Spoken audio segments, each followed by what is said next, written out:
Having said so about the experiences of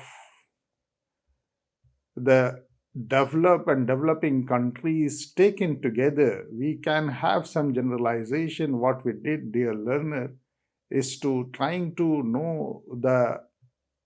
intricacies and hiccups and hurdles in matters of enforcement of extraterritorial application of competition law in developing country, and then the right from the competition law enforcement in reference to John M. Connor's survey of 3 decades about the working and effectiveness of extraterritorial application of competition law in developing country. What we notice that in a large number of jurisdictions from Asia, from Africa, from America, from Europe, from Pacific, we from the UAE, from KSA, from West Asia as a whole, we can say, and Russia, what we can have that the enforcement regime in all these countries has some very pithy and substantive problems which needs a kind of a timely actions, and we have to address it in a very wider sense and in very wiser sense, so that the competition law should not suffer because that the extraterritorial application of the competition law, be that statute, be that the competition authorities enforcement's dictation, be that the judicial notice and the judicial responses to that effect, what we will try to see that despite the laws which remains in practice or in vogue among all these countries, do we have a kind of a parallel mechanism of the enforcement under the international statutes or ordinances or protocols or recommendations or the conventions? To this end, dear learner, we will try to learn that what is the role of Hague Service Convention of 1965, which adopts a multilateral service rule to see that how the practical issues cropping up in the competition law proceeding are to be addressed in time, how the Hague Service Rule can be one of the very promissory augury in matters of procedural rules, service process, and internal matter by notification, publication, mail service. Because what we find that some of the jurisdictions, like the European Union, some of the jurisdiction have adopted different kind of the practices, and all those practices are dominated by their domestic services. So in that way, European Commission adopts some other kind of a service. Japanese rules prescribe a different modes of service. And then we see in a very larger perspective and a larger canvas that what can be done in order to have a kind of a collaborative solutions for accessing, collecting, and sharing of the evidences. We generally try to hinder transactional enforcement, and we will try to see all these things, all these issues in relation to what is called Organization of Economic Cooperation and Development recommendations, and we will also try to see that how Hague Convention on Evidence can be a better answer to all these problems. Then we will be directly hitting to the issue of the non-compliance and non-cooperation issues, and then we will try to see that how we can secure cooperation and compliance, how we can administratively and institutionally address the issue of non-compliance and non-cooperation which adversely affect proceedings, how we can have a kind of a foolproof mechanism for award of damages, and how we can have a common type of the sanctioning regime in all kind of a misconduct or conduct which have deleterious impact on the domestic market, and how these judgment can serve as a general deterrence. Those factors have to be taken into consideration, and we have to see that what is the basic ethos and what is the basic driving force and what has been the basic postulates that needs to be understood in a right context in the issue of the enforcement of extraterritorial application of competition law among developing countries and developed countries. In continuation to the enforcement mechanism and the wide range of experiences which emerge out of the developing, developed, and underdeveloped countries, we will be in a position to summarize that what are the potential stumbling blocks, what are the practical problems, what are the transnational anti competitive conducts, and what are the experiences on skills agencies making cooperation more cumbersome by lack of bilateral ties and lack of trust between the agency, whereas it is generally said that these agencies should have the cornerstone of all cooperative effort. And in that sense and in that parameters, we have to look back to United Nations Conference on Trade and Development model of voluntary engagement, knowledge sharing, and trust building in resolving the competition law enforcement disputes in relation to extraterritorial application of the competition law in a far cohesive and far multi-party and multi-stakeholding approach. And then, dear learner, we will conclude that the transnational restrictive business practices still seems to govern the multilateral market, and there has been cases of significant economic harm using extraterritorial application of domestic competition legislation, and developed countries have taken a lead on the issue. But on the issue of extraterritoriality, now we find that only 40 countries have embraced the enforcement mechanism of extraterritorial application of competition law, and John M. Connor have substantiated in his research of dataset guide and summary statistics from 1990 to 2016. He is of the view that out of the 40 countries which he have extensively surveyed, find that only 34 jurisdictions provides some clear textual basis, and 24 developing countries reported practical experiences with review of offshore mergers, and at least 14 countries have experiences with case involving restrictive trade practices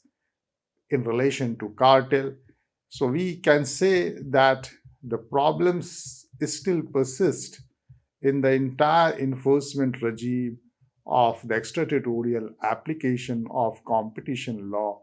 in developed and developing countries, more in developing countries than that of developed countries. With this, dear learner, I end up and I'll be dealing all these issues in a detailed manner in my next lecture on the enforcement, where we can have an occasion to dwell very extensively the kind of issues which has been flagged in the present lecture. In the next lecture, we will be more extravagant and more elaborate on those issues, and we'll be discussing each one once again to bring home the conclusion that how the enforcement of extraterritorial application of competition law in developing countries needs to be strengthened. With this, thank you very much. Have a happy learning. Welcome to Transnational Competition Law course, and today I am going to discuss in detail the enforcement of extraterritorial application of competition law in developing countries.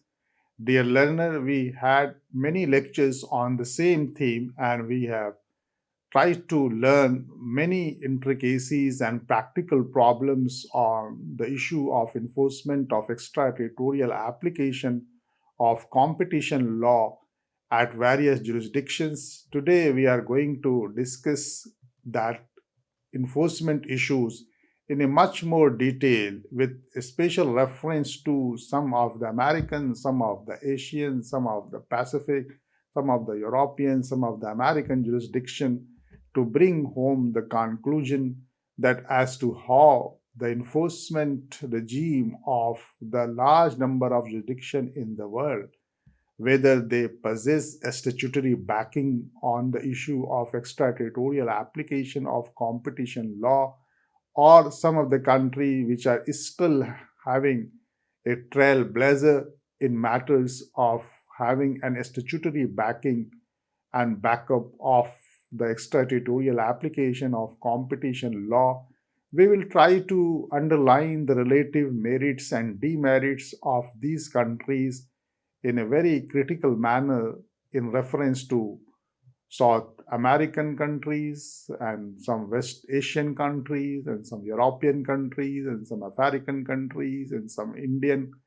jurisdictions. Let's discuss something on the issue of the enforcement of extraterritorial application of competition law in the context of South American countries. And we will begin first that the South American country, we will take three examples, and those examples are the Mexico, the Chile, and the Brazil. Dear learner, what we see that in the first transnational anti-competitive conduct case in South America was initiated as far back as in 1996 in a country known as Mexico. The authorities launched an ex officio investigation of the international leasing cartel, and it followed similar proceedings in the United States and benefited from the documents which were made publicly available in that case. And the Mexico's encounter of the enforcement of extraterritorial application of competition law in reference to the leasing cartel is almost 3 decades old, and they have very successfully launched those proceedings and have effectively defended their extraterritorial application in their jurisdictions. In reference to that, we can cite an example to bring home the conclusion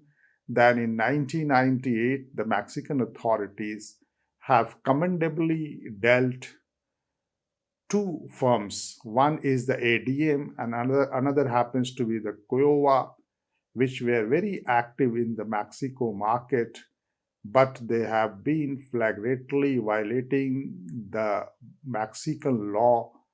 on the issue of the cartel and anti competitive behavior. And then the Mexico in 1998 served a very successful follow-up enforcement. That means that they have conducted a thorough investigation of the issue of the cartelization in one jurisdiction, and then at the same time they have initiated underlying transnational violation and successfully challenged in other jurisdictions, or also on the basis of the effect doctrine and having deleterious impact on the market of the US antitrust law. In that sense, we see that the two firms ADM and Kiowa, which happens to be indulging into the anti-competitive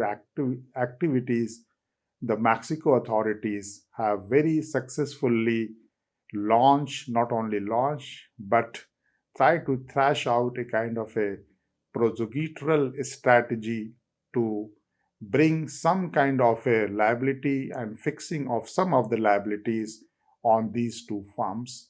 in a very amicable manner.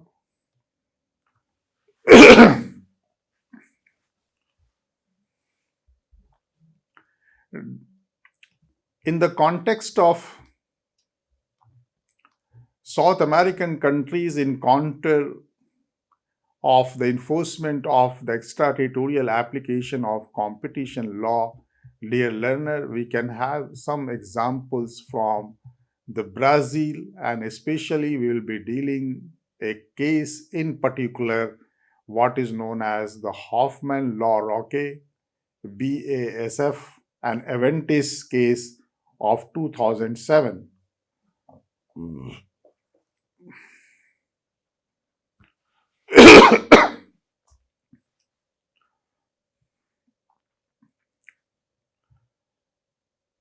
Dear learner, in having discussed the South American countries, especially the response of the Mexico in terms of enforcement of extraterritorial application of competition law in developing country, we will be switching over to the other jurisdiction in South America, which is known as Brazil.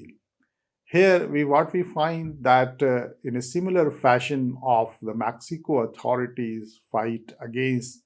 the issue of the cartelization, the Brazil initiated its first international conduct case in 1999 in relation to the international vitamin cartel, and the Brazil has launched an investigation and very meticulously followed similar action in the European Union and in the United States. In fact, this case in the Brazilian competition agency, which is known as CADE, availed the material from both jurisdictions, meaning thereby they have procured all the evidences from the United States and the European Union together, and then they try to see that how those violations in the United States Department of Justice have gone and how the United States Department of Justice have responded to the issue of the, the international cartel on the vitamins, and then taking the experiences of European Union and the United States of America, especially the Department of Justice, the Brazilian competition agency have launched a very unique strategy of investigation, and they investigated that and finally concluded in imposition of considerable fine on the foreign perpetrator Hoffman La Roque, BASF, and Aventis in 2007. As we know, dear learner, the Brazilian Competition Authority CAD has successfully conducted a large number of similar international cartel investigations, and their investigation mechanism happens to be very praiseworthy and very effective. And that is why we see, dear learner, that the enforcement in the European Union or be that in the United States and in other jurisdictions of the world, the Brazilian CAD have been very successful in launching the extraterritorial application of competition law in a very effective manner.